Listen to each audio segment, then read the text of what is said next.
So Stu and I talked about getting chickens about a month ago or so, and we decided we were going to wait a year and just build the gardens this year. Wait a year for chickens, get things that we need for them, get stuff set up. And yeah, in chicken math, a year means a month later. But they're so cute. So here you go. Check them out.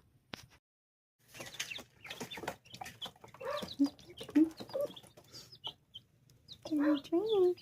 Are you gonna drink?